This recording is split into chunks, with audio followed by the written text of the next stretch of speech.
के।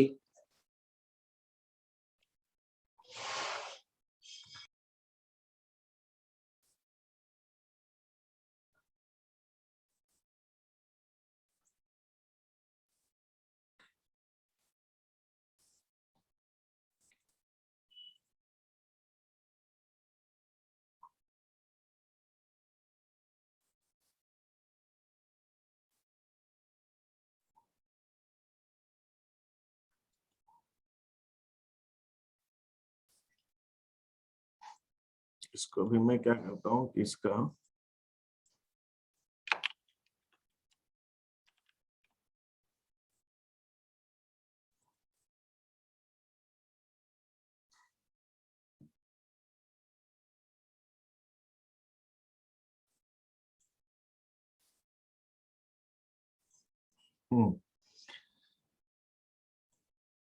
कौन सा बोल रहे हो क्वेश्चन तुम? 20? Sir question 4। हाँ सर एक सी। All debtor declared insolvent promise to pay. अब इसके ऊपर दो अलग अलग राय है भाई। एससी शर्मा जी के अलग है, टीएस ग्रेवाल के अलग है। एक कहता है अभी प्रॉमिस किया है तो इसकी कोई एंट्री नहीं होगी, पहले ही डूब चुका है पैसा, एच से लेना था नहीं दिया तो इसकी कोई एंट्री नहीं होनी चाहिए। एक तो ये कहता है, अब कौन, मुझे शायद ऐसा लेकिन इसके ऊपर अब ये कंसेंसस ये है कि इसकी एंट्री होनी चाहिए। तो हम क्या करेंगे, डेटर्स को बढ़ा देंगे। जब पैसा डूब गया था तो हमने डेटर्स खत्म कर दिए थे, उसको सारे को बैड डेट्स मान लिए थे, सारा अमाउंट बैड डेट्स हो गया। 2000 अब दे रहा है वो, तो हम डेटर्स को डेबिट कर देंगे 2000 रुपीज से, और हमारे लिए प्रॉफिट है, एसेट बढ़ रही तो हम रिवैल्यूएशन को क्रेडिट कर देंगे 2000 से। तो debtors account debit to revaluation. Bad debt recovers नहीं, मैंने तुमसे क्या कहा, बैलेंस शीट में दिखा सकते हो क्या बैड डेट्स रिकवर्ड? तुम नहीं दिखा सकते, और ये अभी पैसा मिला नहीं है, अभी सिर्फ उसने प्रॉमिस किया देने के लिए। बी वाले में मैंने क्या कहा, पैसा दे दिया। तो बी वाले में तुम अगर ये एंट्री करते हो cash account debit to bad debts recovered, और फिर बाद में एंट्री करते हो bad debts recovered to revaluation, तो तुम बैड डेट्स रिकवर्ड सिर्फ नहीं कर सकते, तुमको ये रिवैल्यूएशन में तो डालना पड़ेगा। तो अगर डायरेक्ट एंट्री करना चाहो तो डायरेक्ट एंट्री भी तुम कर सकते हो, cash account debit to revaluation. Bad debts recovered account nominal account है, बैलेंस शीट में नहीं आएगा। तो जब भी आप रिवैल्यूएशन अकाउंट कर रहे हैं, कोई नया नॉमिनल अकाउंट मत खोलिए। नया नॉमिनल अकाउंट अगर आप ओपन करते हैं तो उस नॉमिनल अकाउंट को आपको क्लोज भी करना है, ये ध्यान रखना। ठीक है, तो आपकी एंट्री हो जाएगी cash account debit to bad debts to revaluation, B वाले केस में। यस और सर। यहाँ पे सी वाले में अभी पे नहीं किया, उसने सिर्फ प्रॉमिस किया, तो आपको सिर्फ डेटर्स को बढ़ाना है, कैश को नहीं, सिर्फ डेटर्स को बढ़ाना है। ये दोनों में फर्क है, ये सी वाला है और कैश टू रिवैल्यूएशन बी वाला। Yes sir. And sir K1। ये क्रेडिटर्स हमारे 2500 के थे, उनको हमने 1500 का फर्नीचर 1800 में दे दिया, 300 के प्रॉफिट पे दे दिया, बाकी का अमाउंट 5% कैश डिस्काउंट पे कर दिया। तो क्रेडिटर्स तो हमारा डेबिट कर दें हम 2500। फर्नीचर हम 1500 का 1800 में दे रहे हैं, ज्यादा कीमत पे दे रहे हैं, तुमको प्रॉफिट हो रहा है, तो फर्नीचर को हम क्रेडिट करेंगे 1500 से, और इसके ऊपर हमको गेन हो रहा है 300 का, तो रिवैल्यूएशन में मैं 300 का एक गेन डाला। अभी मैं बना रहा हूँ, फिर फाइनल एंट्री करूंगा, अभी बना के देख रहा हूँ। तो ये तो 1500 में 1800 दे दिया, बच्चे 700। 700 का पेमेंट 5% डिस्काउंट में कर रहे हैं, तो 700 का 5% कितना, 35 रुपए, 35। 35, तो टू कैश, तो 665 टू रिवेल, तो रिवेल का अमाउंट यहाँ पे ही मैं जोड़ देता हूँ, 300 था पहले ही, 300 में 35 और जोड़ देता हूँ, तो ये हो जाएगा 335। इसकी एंट्री पूरी हमारी ये बन गई। Creditors account debit 2500 to furniture to cash to revaluation.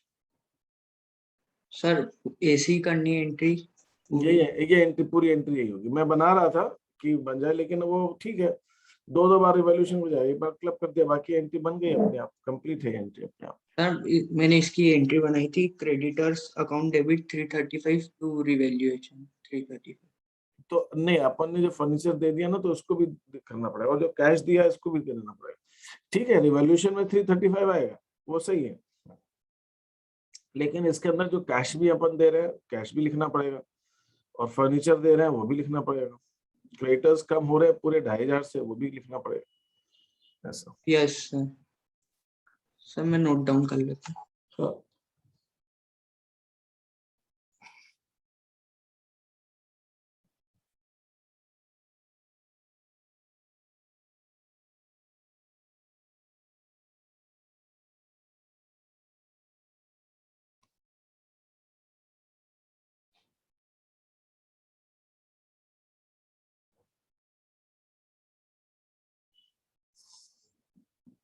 Yes, sir. And sir, in fifth question,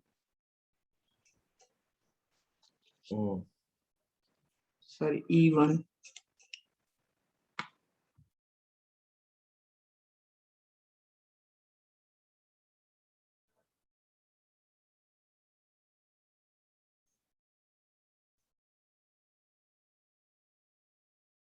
कौन सा क्वेश्चन? Sir, fifth. ई वाला। Yes, sir. अब देखो 100 शेयर है 10 रुपए के, 2000 में खरीदेगा, अब क्या खरीदेगा तो वो छोड़ देते, इसलिए उसके कितने में खरीदे गए थे उसकी कोई वैल्यू नहीं है, क्योंकि बुक्स में रिटर्न ऑफ हो चुके कंप्लीटली। मतलब ये जो भले हमने 2000 के खरीदे थे, लेकिन हमारी बुक्स में इनकी वैल्यू आज की डेट में 0 है।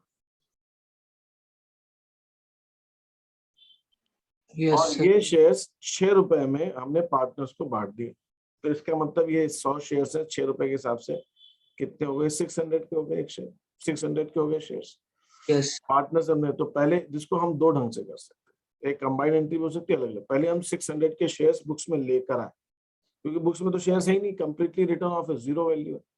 तो हम कर सकते हैं shares in Star Limited to revaluation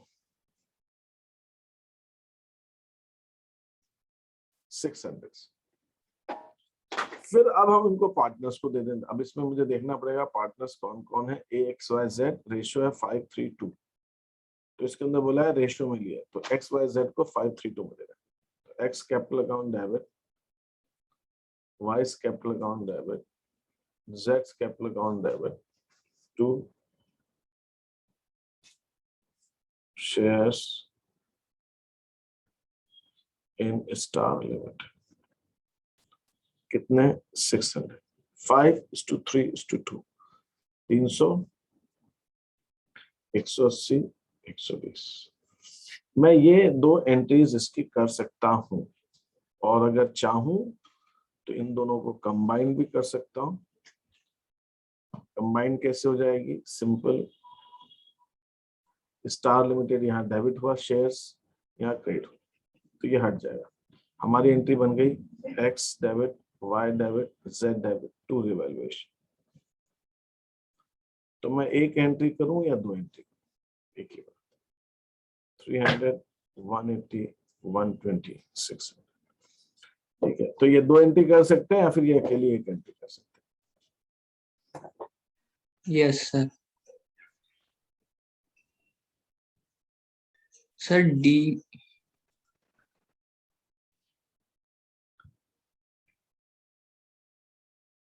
D वाला इसी क्वेश्चन का Yes, sir. एक ओल्ड टाइपराइटर था जिसकी वैल्यू 0 थी, उसकी कीमत 400 रुपए निकली, और वो वाई ने जो कीमत निकली है उसका 25% कम पे ले लिया, 25% 100 रुपए, 300 रुपए में ले लिया। तो कीमत तो कुछ है, बुक्स में तो कुछ है ही नहीं। तो यहाँ पे भी वैसी सिचुएशन है, या तो तुम Sir, अपन टाइपराइटर 300. नहीं, दो इसको दो तीन ढंग से हम कर सकते हैं। टाइपराइटर को हम बुक्स में लेकर आए 400 रुपए का, टू रिवैल्यूएशन 400, और फिर हम उसको वाई को दे दें 300 में, तो वाई डेबिट 300, रिवैल्यूएशन में लॉस हो जाएगा 100 रुपए का, टू टाइपराइटर। हम एक तो ये एंट्री कर सकते हैं, दूसरी सिर्फ एक एंट्री हम कर सकते हैं, वाई अकाउंट डेबिट 300,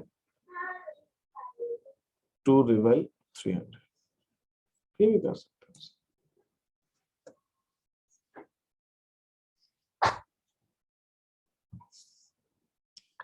ठीक है, yes sir.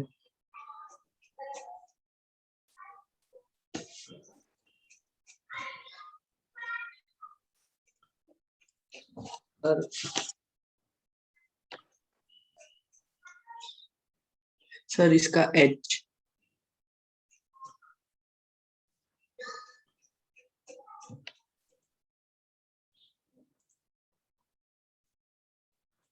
Unaccounted, unaccounted, अनएक्रूड, अनएक्रूड expense को क्या कहते हैं?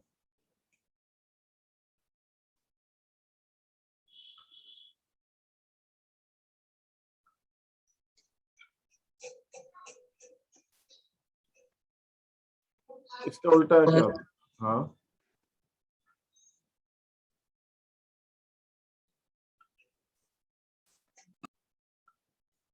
Sir which we have, sir expense हो गए पर पे नहीं करा। नहीं, अक्रूड, अक्रूड क्या होता है?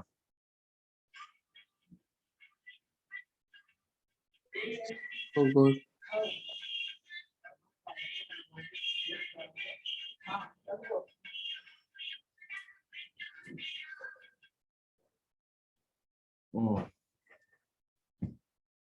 देखिए अक्रूड जो होता है ना, अक्रूड का उल्टा होता है आउटस्टैंडिंग।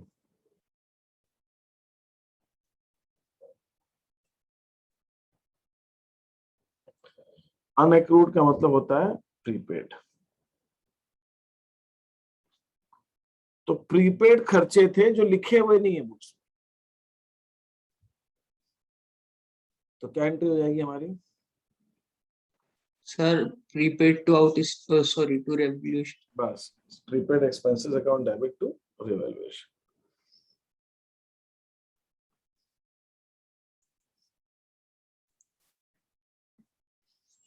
हाँ, और yes sir. Insert this I। 2000 damages, एक कस्टमर हमसे 2000 रुपए मांग रहा है और फर्म डिस्प्यूट कर रही है, फर्म तैयार नहीं है। यह तय हुआ कि फर्म उसको 75% देगी अमाउंट, मतलब 2000 का 1500 रुपए देगी फर्म। ये डिसाइड हो गया, तय हो गया दोनों के बीच में, कस्टमर के बीच में और फर्म के बीच में कॉम्प्रोमाइज हो गया। अब यहाँ पर ये क्वेश्चन में नहीं लिखा हुआ है कि ये जो 2000 रुपए कस्टमर मांग रहा है और हम डिस्प्यूट कर रहे हैं, ये हमारे बुक्स में ऑलरेडी है, ऐसा नहीं लिखा हुआ। बुक्स में ऑलरेडी है, क्रेडिटर्स में इंक्लूडेड है, ऐसा कुछ नहीं लिखा हुआ। तो इसका मतलब ये हमारी कंटिंजेंट लायबिलिटी है एक तरह से। कंटिंजेंट लायबिलिटी वो होती है जब सिचुएशन आने पे देनी होती है, अभी नहीं देनी है, तो इसको हम कंटिंजेंट ही मानेंगे। वैसे क्यों? क्योंकि ऐसी लायबिलिटीज कंटिंजेंट ही होती है, और अगर ये बुक्स में ऑलरेडी है तो क्वेश्चन में दिया होना चाहिए, ऐसा दिया नहीं है। लेकिन हमें देना 1500 रुपए, तो अब हमारी लायबिलिटी 1500 रुपए से हम रिकॉर्ड कर लेंगे। तो reval account debit to customer damages claim 1500 rupees to customer damage claim, कितने से? 1500। तो ये हमारी एंट्री हो जाएगी इसकी। Yes sir.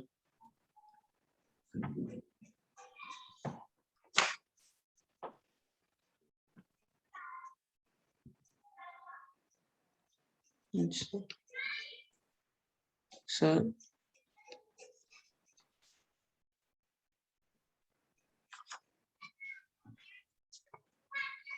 Sir 6 sir D1। ये वाला यस सर। वो कह रहे हैं कि हमने जो प्रीमियम दिया था ना, टोटल इंश्योरेंस प्रीमियम दिया था पहले, यस सर। उसमें से 4500 प्रीपेड था, लेकिन ये पूरा का पूरा अमाउंट हमने पीएनएल में लिख दिया था। मतलब जो प्रीपेड था 4500, उसको भी हमने पीएनएल में लिख दिया, जबकि प्रीपेड तो माइनस होना चाहिए। तो इसका सीधा सा मतलब यह है इस पूरे स्टेटमेंट का कि हमने अपनी बुक्स में प्रीपेड को रिकॉर्ड नहीं किया। हमने अपनी बुक्स में प्रीपेड इंश्योरेंस को रिकॉर्ड नहीं किया, तो अब हमें प्रीपेड इंश्योरेंस को लिखना है। इसका सीधा सा मतलब ये है। सर प्रीपेड को लिखना है तो प्रीपेड टू रिवैल्यूएशन। बस यही एंट्री होगी इस 4500। Prepaid to revaluation. सर ये 6th क्वेश्चन का एच।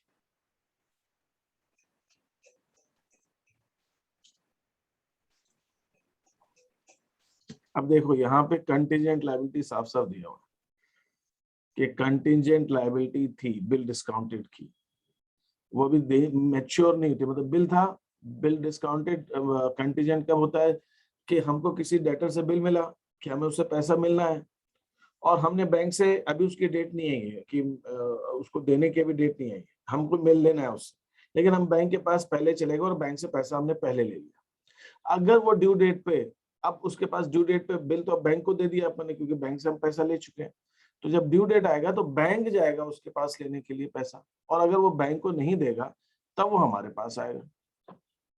तो उसको कहते हैं हम contingent liability of discounted bill. Discounted bill की कंटीजेंट लायबिलिटी।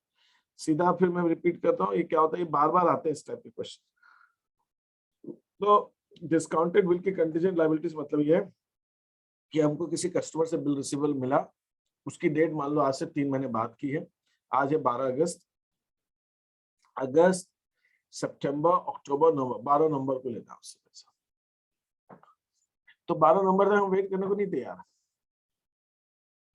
हम बैंक के पास गए, हमने बैंक से पैसे अभी ले लिए, 12 नवंबर को बैंक जाएगा उसके पास ले, तो हमारे लिए वो कंटीजेंट लायबिलिटी रहेगी कब तक, 12 नवंबर तक। 12 नवंबर को इसको कहेंगे बिल मैच्योर्ड हो जाएगा। अभी बिल मैच्योर्ड नहीं हुआ, मैच्योर्ड कब होगा, 12 नवंबर को, उसको कहते हैं मैच्योरिटी, जब उसकी ड्यू डेट आ जाएगी। ड्यू डेट आएगी 12 नवंबर को, अभी 3 दिन ग्रेस मैंने हटा दिए, 3 दिन ग्रेस जोड़ा नहीं, 3 दिन ग्रेस जोड़ेंगे तो 15 नवंबर हो जाएगा। बिल में 3 दिन ग्रेस होता है, तो अभी वो इंपॉर्टेंट नहीं है हमारे लिए। तो मैच्योरिटी का मतलब होता है जिस दिन बिल की ड्यू डेट आएगी, तो बिल की ड्यू डेट आएगी 12 नवंबर को, तो 12 नवंबर तक हम इसको कंटीजेंट लायबिलिटी मानेंगे। क्यों मानेंगे, क्योंकि हमने बैंक से ले चुके हैं पैसा, आज ही ले लिया, तो वो बैंक को 12 नवंबर को मिलेंगे। अगर वो 12 नवंबर को बैंक को नहीं मिलते तो हमें बैंक को देने पड़ेंगे, तो ये कंटीजेंट हो जाएगी। कंटीजेंट इसलिए हो जाएगी क्योंकि अगर बैंक को नहीं मिलते हैं तब हमें देने, और बैंक को मिल जाते तो हमें देने नहीं है, तो वो डिपेंडेंट है इस बात पे कि बैंक को पेमेंट मिलता है कि नहीं, तो इसको हम कंटीजेंट लायबिलिटी कहते हैं।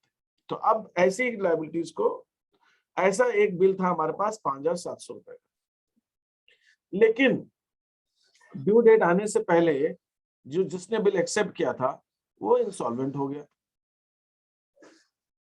कितने रुपए का बिल था उसका, 2,000 रुपए। हमारी कंटीजेंट लायबिलिटी थी 5,700 की, 5,700 के बिल हमने बैंक से डिस्काउंट करा लिए थे, उसकी ड्यू डेट अभी आना बाकी थी। उनमें से 2,000 का एक बिल था, जिसने एक्सेप्ट किया था वो इंसॉल्वेंट हो गया, और वो उससे सिर्फ 50 पैसे मिले, 50% पैसा मिला, और अभी तक हमने इसकी कोई एंट्री की नहीं है। तो मतलब पूरे 5,700 की एंट्री नहीं करनी अपने को, सिर्फ 2,000 की करनी है। अभी 3,700 तो अभी भी है, कंटीजेंट लायबिलिटी अभी भी है, उसके बारे में क्वेश्चन कुछ कह नहीं रहा, तो 2,000 हो गया। तो अब इसका मतलब ये हुआ, पहले तो हमें ये 2,000 का बिल को डिसऑनर करना पड़ेगा। डिसऑनर मतलब मान लेना पड़ेगा कि वो बिल डिसऑनर हो गया, फिर हम आधा पैसा लेंगे।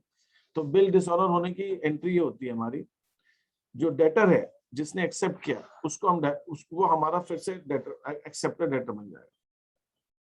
तो acceptor account debit 2,000 to bank 2,000। Bank को हमें 2,000 रुपए तो देने पड़ेंगे।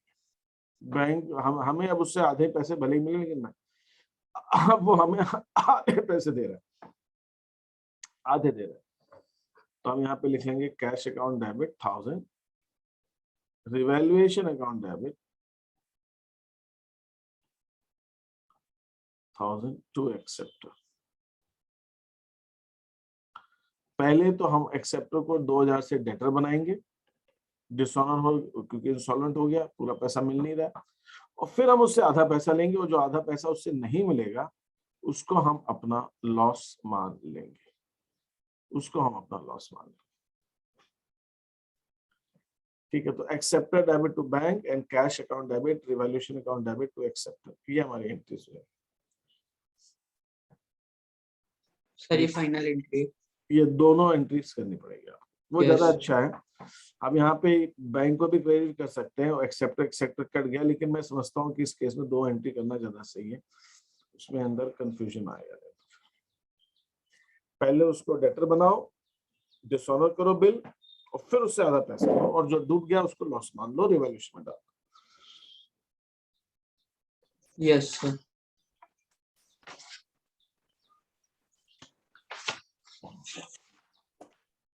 सर 7th क्वेश्चन में तो बहुत सारे डाउट। हाँ, सर एफ अब ये क्रेडिटर है एक हमारे एफ वाले केस में, कितने के क्रेडिटर्स, 5% के डिस्काउंट है, क्रेडिटर्स कितने सर को? इसका revaluation account debit to provision from for creditors होगा। हाँ, सर ये तो सर एल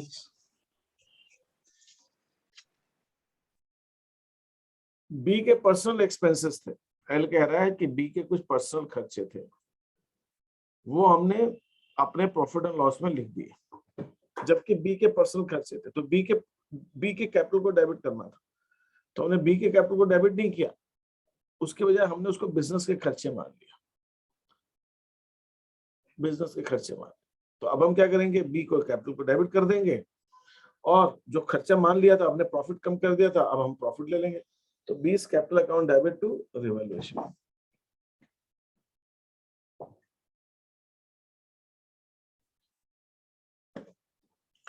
बीस capital account debit to revaluation.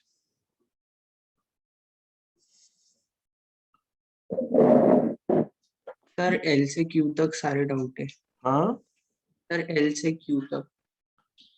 Okay, M है, एक क्रेडिटर्स था 6,000 रुपए का, ये जो एम वाला केस है, आउट ऑफ क्रेडिटर्स में से एक 6,000 रुपए का अमाउंट था, out of creditors sum of rupees is to,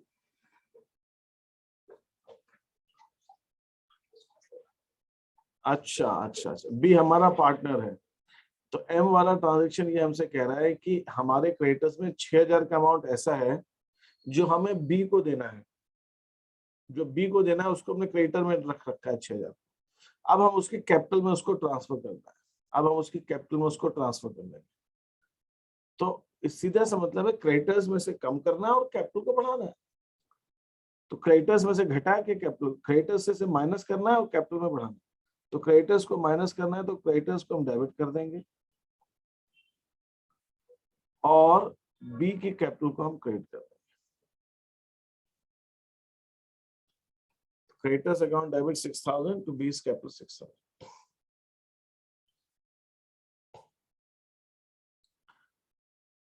Is that okay? Yes sir.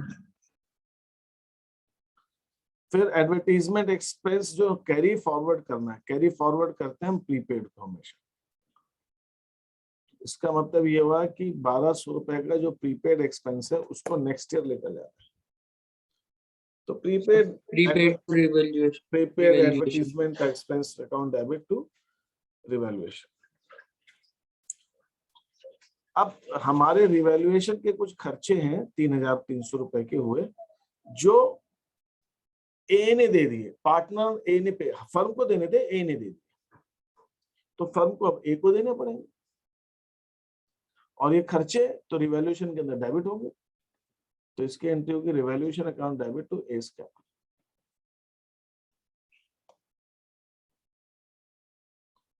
Revaluation account debit to S capital. P कह रहा है कि स्टॉक के अंदर 1,500 रुपए के ऐसे आइटम्स इंक्लूडेड है जो ऑब्सलीट हो गए, बेकार हो गए, अब काम के नहीं है, तो हमारी एंट्री हो जाएगी reval account debit to stock 1,500 rupees, reval account debit to stock 1,500 rupees.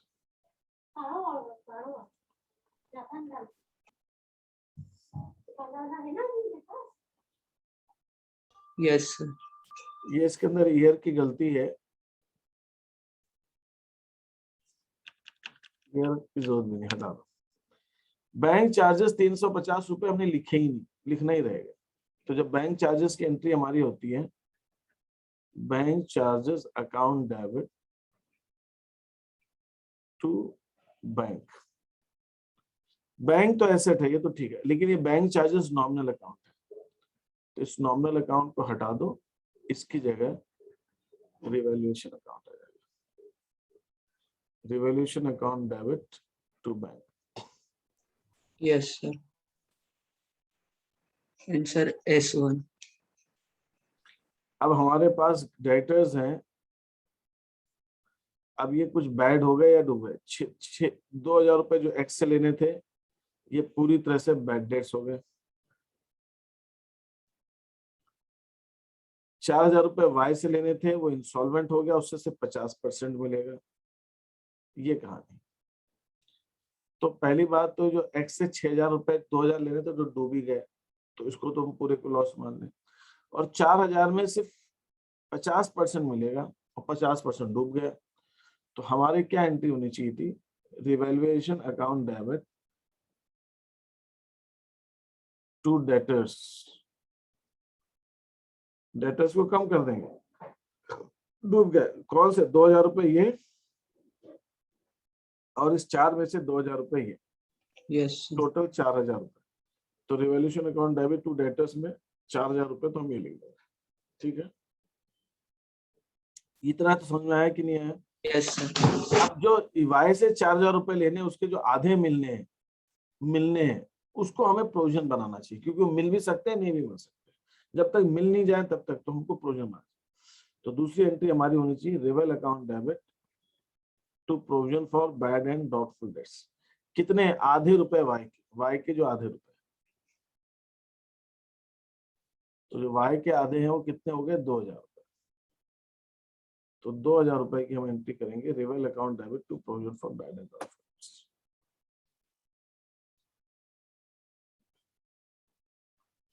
तो ये 2 एंट्रीज होंगी इस केस का। अब दोनों को कंबाइंड भी तुम कर सकते हो, reval account debit 6,000 to debtors to PBDD, या अलग अलग एंट्री भी कर सकते हो, बट अब हमें ये 2 एंट्रीज करनी पड़ेंगी जस्ट फॉर दैट पर्पस। 4,000 को डुबा देंगे, डूब गया पैसा, और 2,000 रुपए हम प्रोविजन बनाएंगे। Yes, sir. ठीक है सर यही डाउट था अभी तो। ठीक है, अब आप बाकी के ट्राई कर लें। अंश, तुम्हारे कोई डाउट्स हैं? नहीं सर, अभी मैं तो आगे पहुंचा भी। अच्छा ठीक है, फिर कर दिए खत्म। और तुम्हारे गुडविल वाला हो गया वो अंश? तो गुडविल वाला क्या? गुडविल वाली शीट कर रहे थे ना तुम 28? हाँ सर, वो तो करके भेज दी थी आपको। अच्छा ठीक है, उसमें कोई प्रॉब्लम तो नहीं है ना? नहीं सर। ओके। सर मैंने